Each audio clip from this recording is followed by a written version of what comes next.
அஞ்சிலே ஒன்று பெற்றான் அஞ்சிலே ஒன்றை தாவி அஞ்சிலே ஒன்றாராக ஆரியக்காகவே அஞ்சிலே ஒன்று பெற்றான் அங்கை கண்டு அயலார் ஊரில் அஞ்சிலே ஒன்று வைத்தான் அவன் நம்மை அழித்து காப்பான்.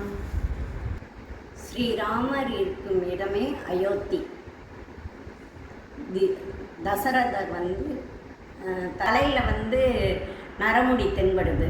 உடனே நமக்கு மூப்பு வந்துருச்சு, நம்ம பிள்ளைகளை பட்டாபிஷேகம் பண்ணி பார்க்கணும், சரி ராமரை பட்டாபிஷேகம் பண்ணி பார்ப்போமான்னு நினச்சிக்கிட்டு இருக்காரு. அப்போது அவருக்கு 60,000 அமைச்சர்கள் வசிஷ்டர்லாம் கூப்பிட்டு ஆலோசனை கேட்கணும்னு முடிவு பண்ணுறாரு. அப்போ மறுநாள் தனது குருவான வசிஷ்டர் மூலமாக அரசவை கூட்டி பேசுகிறாங்க. நாளைக்கு ராமருக்கு பட்டாபிஷேகம் பண்ணலான்னு வசிஷ்டர் சொல்கிறார். ராமரை பற்றி கேட்டதில் சீதாதேவி ரொம்ப சிறந்தவ, மகாலட்சுமி மாதிரி, அவருக்கு துணையாக ராமர் இருப்பார், அதனால் பட்டாபிஷேகம் நாளைக்கே செய்யலாம்னு அரசவையில் எல்லாரும் சொல்கிறாங்க.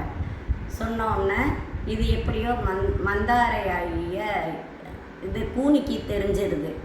இவர் ராமர் சின்ன பிள்ளையாக இருக்கையில் பந்தை எடுத்து மண் உருண்டையை எடுத்து கூனியோட முதுகில் விட்டு கூன் நிமிரணும்னு நினப்பார்.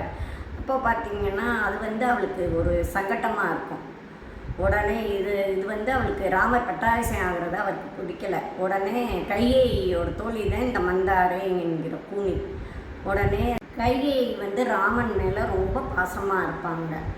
அதனால் கூனி அங்கே கைகேயி 6 மணி போல் படுத்திருப்பா.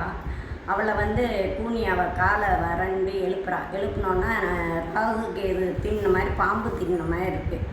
அப்புறம் எழுந்திரிச்சோன்னே நாளைக்கு ராமருக்கு பட்டாபிஷேகமா அப்படின்னு சொன்னோன்னே ரொம்ப சந்தோஷப்படுறாங்க கைகேயி.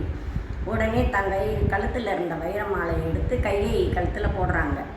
அவளுக்கு கோவம் வர்ற மாதிரி வைர மாலையை தூக்கி எறிஞ்சிட்டு, நீ ராமருக்கு இது பண்ணுறத நீ சந்தோஷப்படுற, இந்த மாதிரி எதுக்கு தெரியுமா உங்கள் அம்மா வீட்டில் அப்பா வீட்டில் விட்டுருக்காரு தசரதர், இந்த மாதிரி ராமரை பட்டாபிஷேகம் பண்ணணும், ராமர் பட்டாபிஷேகம் பண்ணால் சீதை இது பட்டத்து ராணி ஆயிடுவா, கௌசல்யா, அதுக்கப்புறமே உன்னோட இதாக ஆகும், அதனால் நீ அப்படி செய்யாத, உன் மகனே பட்டத்தாளணும், 14 ஆண்டுகள் காட்டுக்கு அனுப்பி விட்டுரு ராமரன்னு கூனி சொல்கிறாங்க. சொன்னோடனே இவ உடனே கையை உடனே மனசு மாறிடுறாங்க. கையை ரொம்ப நல்லவங்க தான், கூனி சொன்னதை வச்சு அவங்களே மனசு மாறிடுச்சு.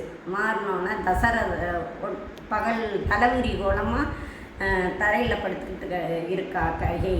அப்போது தசரதர் உள்ளே வர்றாங்க. வந்தோடனே ஏற்கனவே இவ தசரதரை தேர்லேருந்து காப்பாற்றிருப்பாங்க.